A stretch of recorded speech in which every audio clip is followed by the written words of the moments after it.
Hello friends, कैसे हो आप सब। आज हम एक्सप्लेन करेंगे अडल्ट मूवी नॉक नॉक, जिसका मेन कैरेक्टर कियानू रीव्स है। मूवी को देखने से पहले चैनल को सब्सक्राइब जरूर करें। मूवी की स्टार्ट में हम लॉस एंजलिस देखते हैं, जहां पर एवन अपने घर पर सुबह सुबह अपनी बीवी के साथ मजे ले रहा होता है। वो कहती है कि तुम अपने बाल कटवा दो, तो एवन कहता है मैं अपने बाल कभी नहीं कटवाऊंगा। वहाँ उनके बच्चे आते हैं और एवन को फादर डे विश करते हैं।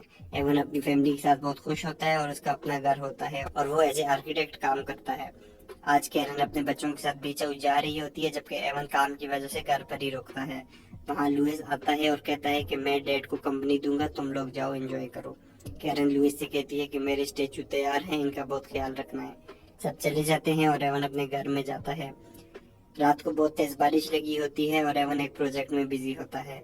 रात के तकरीबन 2 बजे एवन काम करके थक गया होता है। अचानक उसे दरवाजे पर दस्तक सुनाई देती है। एवन जाकर देखता है तो वहाँ पर 2 लड़कियां खड़ी होती हैं, जो कहती हैं कि हम एक गार्ड ढूंढ रहे हैं, लेकिन इतनी बारिश में कुछ समझ नहीं आ रहा, क्या आप हमारी मदद कर सकते हैं। एवन कहता है कि मैं तुम्हारी मदद तो नहीं कर सकता, लेकिन अगर किसी को कॉल करनी है तो फोन दे सकता हूँ। वो कहती है कि किसी का नंबर याद नहीं है, क्या हम फेसबुक यूज कर लें, शायद वहाँ पर हेल्प मिल जाए। तो एवन कहता है अंदर आ जाओ, तो मैं कुछ टॉवल और आईपैड ला कर देता हूँ। एवन आता है तो वो दोनों डाइनिंग रूम में होती हैं। उन्हें फोन देता है और कहता है कि हेल्प ले लो किसी से। एक लड़की कहती है कि मेरा नाम बेल है, हमारी मदद करने का शुक्रिया। इस टाइम पर कोई किसी अजनबी की मदद नहीं करता। तो एवन कहता है तुम लोग इतने भी खतरनाक नहीं लग रहे, और अगर तुम लोगों ने कुछ किया तो मैं तुम दोनों को संभाल सकता हूँ। दूसरी लड़की, जिसका नाम जेनेसिस होता है, वो कहती है कि हम सिटी के बिल्कुल दूसरे एरिया में आ गए हैं। तो वो एवन से कहती है अब हम चलते हैं, टैक्सी पकड़ लेंगे। तो एवन कहता है यहाँ इस टाइम पर टैक्सी नहीं मिलेगी, मैं तुम्हें उबर मोबाइल में लिखा आता है कि उबर आने में 45 मिनट लगेंगे। बेल एवन से कहती है कि क्या हम अपने कपड़े ड्रायर में सुखा लें, वरना जिस पार्टी में हम जा रहे हैं वहां पर हमें मजा नहीं आएगा। तो एवन कहता है ठीक है। उन्हें कुछ रोब्स देता है और फिर कॉफी बनाकर भी लाता है। एवन उनके कपड़े ड्रायर में डालकर आता है तो उन लड़कियों ने म्यूजिक ऑन किया होता है और डांस कर रही होती हैं। वो एवन से कहती हैं कि तुम्हारी म्यूजिक कलेक्शन बहुत अच्छी है। एवन कहता है कि मैं डीजे था, और वो लड़कियां बहुत हैरान होती हैं। एवन वहाँ उनसे बातें करता है और वो उसके करीब करीब आती जाती हैं, लेकिन एवन थोड़ा दूर रहने की कोशिश करता है।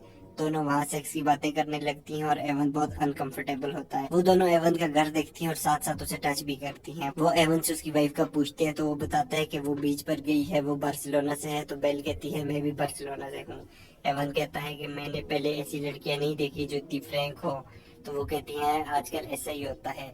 एवन कहता है कि 20 मिनट में तुम्हारी उबर आ जाएगी। वो एवन से पूछती है कि तुम अपनी वाइफ से बोर नहीं होते। तो वो कहता है मेरी वाइफ मेरा सच्चा प्यार है और हम 14 साल से साथ हैं। तो वो एवन के और पास आने लगती है और एवन उनसे भागता है और उनसे पूछते हैं कि तुम करती क्या हो जिंदगी में। तो वो कहती है हम एयर होस्टेस हैं। जैन बाथरूम यूज करने चली जाती है। एवन उठकर म्यूजिक लगाता है तो बेल डांस करने लगती है और एवन को सीड्यूस करने की कोशिश करती है और साथ उससे कहती है कि मेरे साथ डांस करो। एवन अपना हाथ छुड़वाता है। वो एवन को किस करने लगती है तो एवन का फोन बोलता है। वो कहता है कि तुम्हारी उबर आ गई है, मैं तुम्हारे कपड़े लेकर आता हूँ। एवन कपड़े निकालने जाता है और सोचता है कि मैं क्या बेवकूफी कर रहा था। वो बाथरूम पर नॉक करता है और कहता है कि गाड़ी इंतजार कर रही है, लेकिन वो जवाब नहीं देती। तो एवन कहता है मैं कपड़े अंदर छोड़ने आ रहा हूँ, मैं तुम लोगों को नहीं देखूंगा, जल्दी करना। लेकिन जब वो अंदर जाता है तो वो उसे आवाजें देती हैं और वो देखता है तो दोनों बगैर कपड़ों के वहां खड़ी होती हैं। एवन कहता है क्या कर रही हो, गाड़ी खड़ी है। तो वो दोनों कहती हैं छोड़ो गाड़ी को, आओ एंजॉय करते हैं।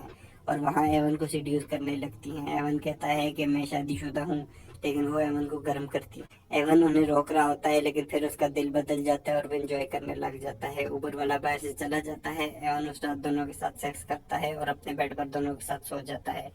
नेक्स्ट मॉर्निंग एवन उठता है, वो दोनों बेड पर नहीं होते। एवन किचन में आता है तो उन्होंने पूरा किचन ऊपर नीचे किया होता है और अजीब तरीके से नाश्ता कर रही होती हैं। एवन पूछता है कि तुम लोगों का घर कहाँ है, मैं तुम्हें छोड़कर आता हूँ। तो वो जवाब देने की बजाय हंसती हैं। एवन की वाइफ का फोन आता है, वो बाहर निकल जाता है। तो दोनों अंदर से उसे तंग करती हैं। एवन को बहुत गुस्सा आता है और वो अंदर आकर दोनों को हाथ से पकड़ कर कहता है कि अभी तैयार हो जाओ, मैं तुम्हें छोड़कर आता हूँ। दोनों अंदर भाग जाती हैं। एवन उनके पीछे आता है तो बेल एक वार्डरोब भी छुपी होती है। एवन उसे बाहर निकालता है और उससे किस करने लगती है, लेकिन एवन उसे उठाकर बाहर ले आता है। दोनों को बाथरूम में छोड़कर कहता है कि 3 मिनट में तैयार हो जाओ, मैं अभी तुम्हें छोड़कर आऊंगा। दोनों अंदर कैरन की आर्ट के साथ खेल रहे होते हैं। एवन आता है और कहता है बस बहुत हो गया, मैं पुलिस को बुला रहा हूँ। तो जैन कहती है बुलाओ, मगर जेल में तुम भी जाओगे, क्योंकि हम दोनों अभी 18 साल की नहीं हुई और बच्चों के साथ सेक्स करने के जुर्म में तुम्हें 20 साल तक की सजा हो सकती है। एवन कहता है कि अगर तुम 18 साल की नहीं हुई तो एयर होस्टेस कैसे बनी। तो वो हंसती है और कहती है ये तो बस कहानी थी। एवन बहुत परेशान होता है और कहता है कि क्या चाहिए तुम लोगों को, कितने पैसे चाहिए। तो वो कहती है पैसे नहीं चाहिए, बस तुम्हारा साथ चाहिए। दरवाजे पर विवियन आती है जो कि एवन की मसाजर होती है और वो एवन से कहती है कि तुम्हारी बीवी ने कहा है कि तुम्हारा मसाज करना है। तो वो कहता है कि आज मुझे बहुत काम है। उस टाइम जैन बाहर आती है और विवियन से कहती है कि जाओ तुम्हारी ज़रूरत नहीं है। तो विवियन खफा होकर वहाँ से चली जाती है। एवन अंदर आता है और दोनों को पकड़ने लगता है। जेन कहती है कि अब तुम्हारा क्या होगा, तुम्हारी बीवी तुम्हें छोड़ देगी और सबको पता चल जाएगा कि तुम एक पीडोफाइल हो। एवन उसको गले से पकड़ता है और वो कहती है कि मुझे लगा तुम में गुस्सा है ही नहीं। एवन पुलिस को कॉल मिलाता है तो जेन फोन काट देती है और कहती है कि हमें घर पर छोड़ आओ। एवन दोनों को उनके घर के बाहर उतारता है और वापस आ जाता है। एवन वापस आके घर में सफाई करता है और सब चीजें अपनी जगह पर रखता है। रात को एवन को आवाज आती है, वो बाहर जाकर देखता है तो उसकी फैमिली की फोटो नीचे गिरी होती है।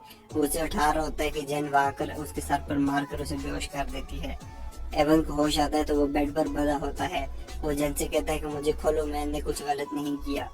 वहाँ बेल एवन की बेटी का यूनिफॉर्म पहनकर आती है और एवन उनसे कहता है कि इसको उतारा। वो बेड पर एवन के पास आती है और एवन को सीड्यूस करती है, लेकिन एवन उसे रिस्पॉन्स नहीं देता। उसी टाइम एवन के फोन पर कॉल आती है और जैन उसका फोन उठाती है और कहती है हम तुम्हारी वाइफ से अभी बात करते हैं। तो एवन कहता है कॉल नहीं उठाना, जो तुम लोग कहोगे मैं करूँगा।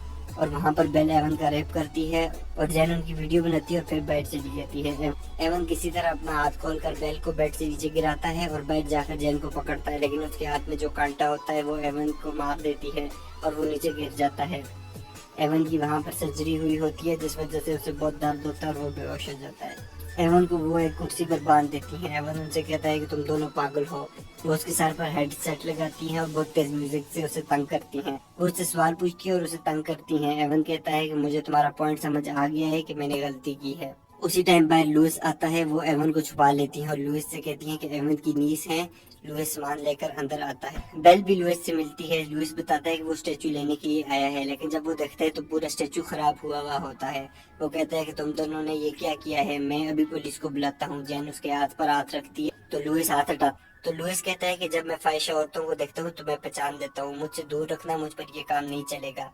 और उसे अंदर से आवाज आती है तो वो जाकर देखता है एवन अंदर कुर्सी पर बांधा हुआ होता है। वहाँ एवन कहता है कि बाहर नहीं जाना, ये लोग पागल हैं, लेकिन लुइस कहता है मैं अभी इनको सीधा करता हूँ। बाहर दोनों कैरन का स्टेचू तोड़ रही होती है। लुइस उन्हें रोकता है लेकिन उसे एस्टमा का अटैक आ जाता है। जैन उसकी मेडिसिन नहीं देती, उसका पाँव स्लिप होता है और वो नीचे गिरता है। उसका सर वहाँ पर पत्थर से लगता है और वो मर जाता है। दोनों हंसती हैं और एवन से कहती हैं ये तो मर गया।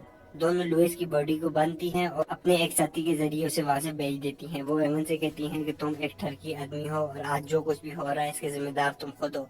एवन को बहुत गुस्सा आता है और वो कहता है कि तुम मेरे घर में आई थी, मैं तुम्हें कहीं से उठा कर नहीं लाया था, तुम मुझे हिंट दे रही थी, तुम मुझे टच कर रही थी, तुम लोग मुझे सेड्यूस कर रही थी और अब मैं बुरा हो गया हूँ। तुम दोनों बिल्कुल पागल हो।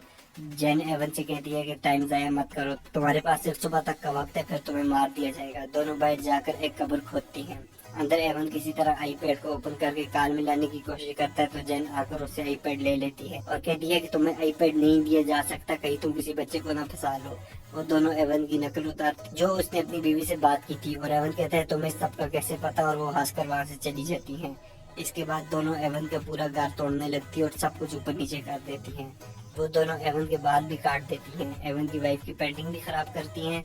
उन्हें एक जगह से एवन का पिस्टल मिल जाता है। जैन कहती है कि इसकी रस्सियाँ खोलने के बाद जैन उससे कहती है कि तुम्हें सूरज निकलने का टाइम दिया जाता है, तुम जाकर छुप जाओ, अगर हमने तुम्हें उससे पहले ढूंढ लिया तो तुम्हें मार देंगे, और अगर तुम्हें नहीं ढूंढा तो तुम बच जाओगे। एवन दोनों से छुप कर भागता है लेकिन वो उसे पकड़ लेती है और सुबह के वक्त उसे बांधकर गार्डन में जो कब्र बनाई होती है उसमें जाकर जिंदा घुसा देती है और एवन के सर के अलावा बाकी सब जमीन के अंदर गाड़ देती। वो एवन से कहती हैं कि अगर तुम अपनी वाइफ को सच बताओ तो हम तुम्हें छोड़ देंगे। तो वो काल मिलाती हैं।